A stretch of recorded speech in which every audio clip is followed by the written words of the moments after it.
Testemunhas de Jeová. Tudo começa com a tradução do Novo Mundo, a Bíblia própria deles, que não é uma tradução comum, é uma Bíblia ajustada com versículos alterados para concordar com as doutrinas da organização. Onde o texto bíblico afirma a divindade de Cristo, eles enfraquecem. Onde a Bíblia mostra a pessoa do Espírito Santo, eles transformam em força ativa. Onde Jesus diz "eu sou", eles mudam para "eu já existia". Tudo isso porque elas rejeitam a doutrina da Trindade. E rejeitando o Filho e o Espírito Santo como divinos, precisam negar também a pessoalidade do Espírito, reduzindo a força ativa de Deus. Eles ensinam Jesus rebaixado, que não é Deus, não é eterno, não é digno de adoração. Segundo elas, Jesus é simplesmente o arcanjo Miguel, um ser criado, poderoso, mas longe de ser Deus encarnado. Elas não creem na justificação somente pela fé. Para elas, Jesus não salva sozinho. Você precisa provar que merece, precisa se submeter à organização, precisa cumprir requisitos, fazer horas de pregação e viver dentro das regras sem questionar. Um fato curioso sobre as testemunhas de Jeová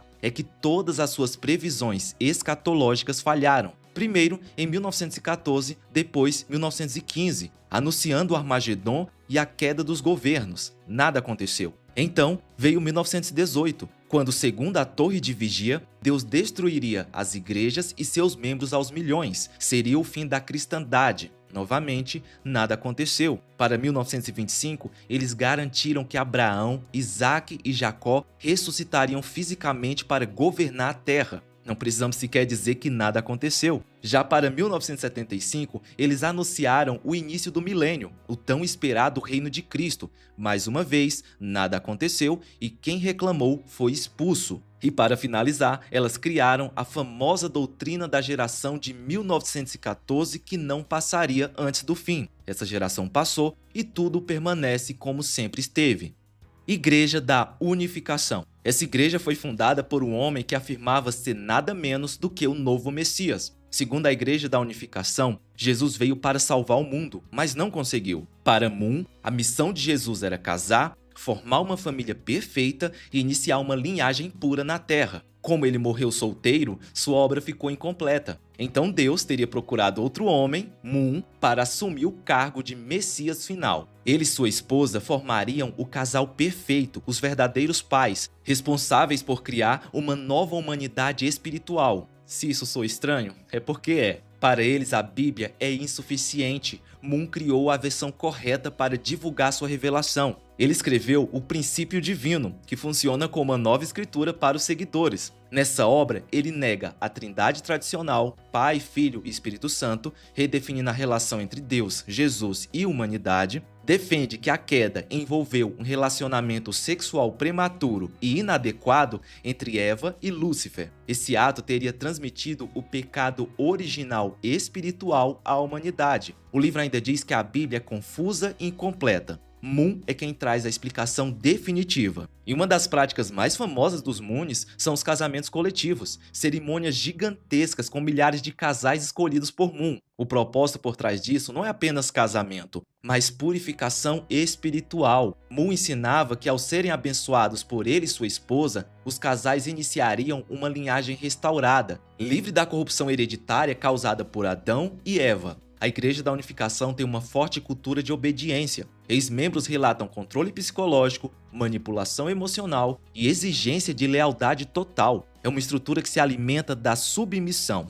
Mormons. Segundo o livro de Mórmon, um grupo de hebreus saiu de Jerusalém por volta do ano 600 a.C., cruzou o oceano e veio parar na América. Aqui eles se dividiram em nefitas e lamanitas e guerrearam até que Jesus apareceu para acabar com a briga depois de subir aos céus em Atos 1. Isso mesmo, Jesus teria descido na América para pregar o evangelho às ovelhas de outro aprisco. A parte interessante nisso tudo é que não existe nenhuma evidência arqueológica séria para comprovar, nenhum artefato israelita, nenhuma cidade descrita no livro, nenhum fragmento de escrita antiga e até o DNA dos povos nativos da América mostram que eles vieram da Ásia, não de Israel. Então de onde saiu toda essa história? De Joseph Smith, o criador da Igreja Mórmon. Ele contou que recebeu visitas divinas. Primeiro Deus Pai e Jesus apareceram a ele e disseram que todas as igrejas estavam erradas. Isso mesmo, todas, sem exceção. Depois, um anjo chamado Moroni disse onde encontrar placas de ouro enterradas com a plenitude do evangelho. Smith encontrou as placas e teria traduzido tudo usando pedras mágicas, Urim e Tumim. E detalhe, só ele viu as placas, só ele traduziu, só ele tocou nelas e depois devolveu tudo ao anjo. Ou seja,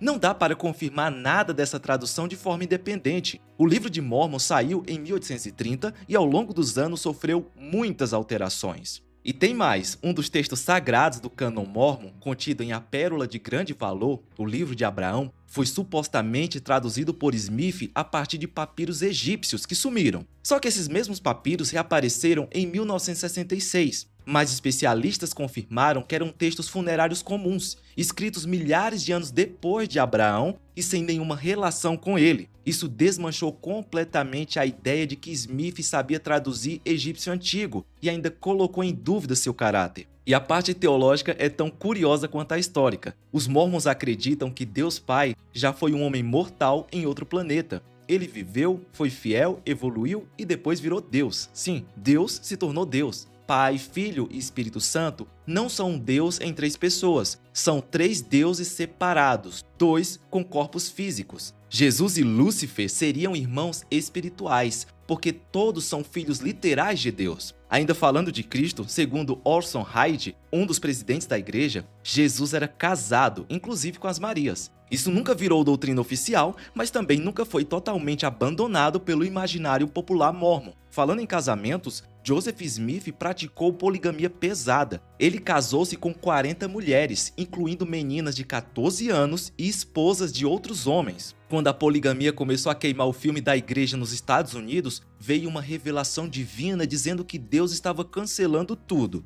Conveniente, não? Algo parecido aconteceu com o racismo histórico da igreja. Até 1978, negros não podiam ser ordenados ao sacerdócio. Só quando o clima político apertou, outra revelação apareceu liberando o acesso. Mas o Livro de Mórmon continua dizendo que Deus escureceu a pele de um povo como punição. Já na salvação, eles misturam fé, obras, rituais secretos, batismo pelos mortos, cerimônias no templo e até o famoso garmete, uma roupa íntima sagrada usada para proteção espiritual. Ciência cristã. Essa é, sem exagero, uma das seitas mais peculiares surgidas no mundo moderno. Fundada no século XIX por Mary Baker Eddy, ela usa palavras bíblicas, cita Jesus, fala de oração e até parece cristã. Mas por trás dessa fachada existe uma teologia completamente diferente. Para começar, o Deus da ciência cristã não é o Deus Pai amoroso revelado nas Escrituras. Ele não é alguém, ele não fala, não ouve, não age, não decide. Deus é definido como princípio, mente, verdade, vida, amor, energia. Ou seja, deixa de ser uma pessoa e vira um conceito metafísico. Essa visão se estende diretamente para Cristo. Mary ensinou que Jesus não é o Deus eterno, nem o Verbo feito carne. Ele não é o Criador. Jesus teria sido apenas o homem que manifestou perfeitamente o Cristo, que para eles não é o Filho divino, mas um princípio espiritual eterno. Assim, a divindade de Jesus é rebaixada e sua encarnação é espiritualizada ao extremo. E como a matéria é considerada uma ilusão, a ciência cristã chega a conclusões radicais. Para eles, o corpo físico não é real,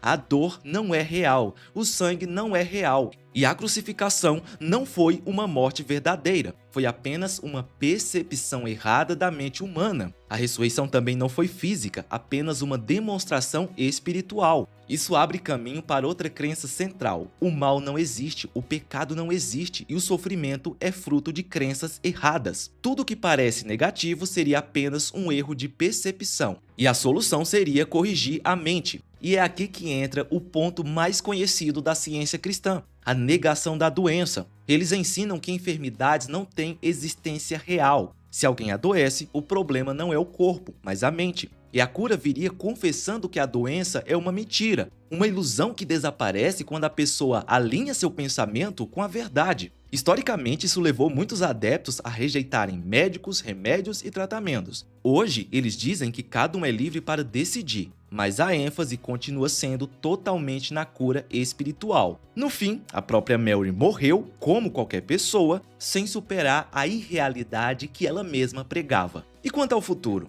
Céu, inferno, juízo final, ressurreição, nova criação, tudo isso é reinterpretado como estados mentais. Não existe um céu real, um inferno real ou um julgamento final no sentido bíblico. Para eles, tudo isso é simbólico, interno, psicológico. A fé deles é completamente descorporificada. Cristadelfianos. O ponto central é esse. Para eles, Jesus não é Deus. Ele não existia antes de nascer, não é eterno e não compartilha da natureza divina. Ele seria um homem perfeito, criado especialmente por Deus, uma espécie de segundo Adão, mas não o verbo eterno que existia com Deus e era Deus. Para eles, o Espírito Santo não é uma pessoa. É apenas um poder, uma energia, uma influência, uma força impessoal. É basicamente eletricidade espiritual. Como rejeitam o Filho e o Espírito como divinos, rejeitam também a Trindade. Para eles, existe apenas Deus Pai e todo o resto são expressões secundárias. Outra crença central: quando alguém morre, a pessoa deixa de existir temporariamente. Não há vida consciente após a morte. Não há céu imediato, não há tormento eterno. Para eles, o espírito não continua vivo. Não existe punição eterna e o inferno não é real. Todos simplesmente apagariam até a ressurreição final. Além disso, para eles, ninguém é salvo pela graça somente. É preciso fé, arrependimento, estudo contínuo, conduta exemplar e certo nível de obediência moral. Adventistas. Esse grupo crê que o espírito de profecia mencionado em Apocalipse se manifestou no ministério de Ellen White, cofundadora da igreja. Para eles, esse dom é um dos sinais que identificam a igreja remanescente. Sim, a igreja adventista se enxerga como a única igreja correta, a única que resta. Todas as igrejas estão erradas. Oficialmente, afirmam que a Bíblia é a única regra de fé e prática. Mas, na prática, Ellen White acaba funcionando como a segunda Bíblia, uma espécie de voz profética necessária para explicar tudo o que a Escritura não explicaria sozinha. E isso não é exagero. Nos escritos oficiais deles, Ellen White é descrita como mensageira do Senhor, fonte contínua e autorizada de verdade, alguém cujos escritos oferecem conforto, orientação, instrução e correção para a igreja. Em outras palavras, quase exatamente as mesmas funções que Paulo atribui exclusivamente às escrituras sagradas em 2 Timóteo 3,16. Ou seja, eles findam colocando os escritos de White no mesmo nível da Bíblia.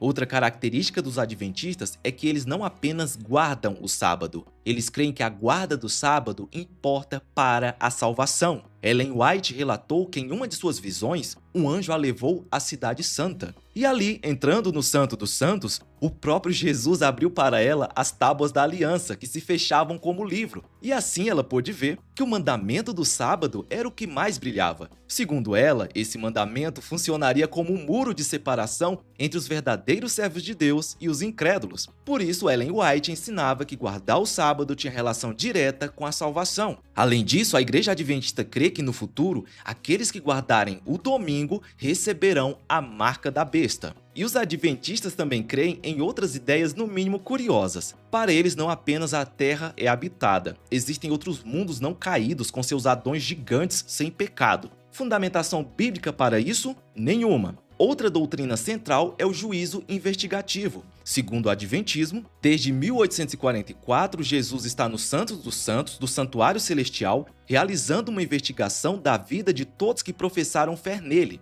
Suas obras estão sendo examinadas segundo a norma da lei. Aqueles que não alcançam esse padrão são rejeitados. Os que manifestam o caráter de Cristo têm seus pecados apagados. Mas talvez o ponto mais curioso e menos conhecido da teologia adventista seja a ideia de que Satanás participa da expiação como carregador final dos pecados. De acordo com Ellen White, quando Jesus concluir seu ministério no santuário celestial, ele transferirá todos os pecados já perdoados, todos os confessados pelos salvos, para Satanás, que os carregará por ter sido o instigador da queda humana. Na prática, Cristo iniciou a expiação e Satanás a finalizará, recebendo sobre si a culpa última. Para eles, isso não significa que Satanás salva, mas que ele carrega a parcela da culpa que lhe pertence. Por fim, o Adventismo também rejeita a ideia de um inferno eterno. Para eles, os ímpios não serão atormentados para sempre, mas serão destruídos. Segundo essa visão, a doutrina tradicional do inferno teria sido importada da Igreja de Roma, a Igreja Católica. Igreja de Deus Sociedade Missionária Mundial. O ensino central dessa seita é que Jesus voltou secretamente em 1948 para a Coreia do Sul, reencarnado como um homem chamado An San Hong. Segundo a doutrina deles, esse homem seria o Cristo da profecia de Melquisedeque. Ele teria vindo para inaugurar a nova aliança final e veio completar o que Jesus não terminou. O ponto mais conhecido e bizarro dessa seita é a doutrina da deusa mãe, ou mãe celestial. Segundo eles, Deus não é apenas pai, há uma divindade feminina literal que vive fisicamente entre os membros da igreja e que deve ser adorada como parte da divindade final. Essa figura é uma senhora coreana considerada a esposa do Deus Pai, a mãe espiritual da humanidade, a Jerusalém celestial literal e a completude final da família divina. Eles reinterpretam Gálatas 4:26 como se Paulo estivesse falando de uma pessoa viva na Coreia. Para essa seita,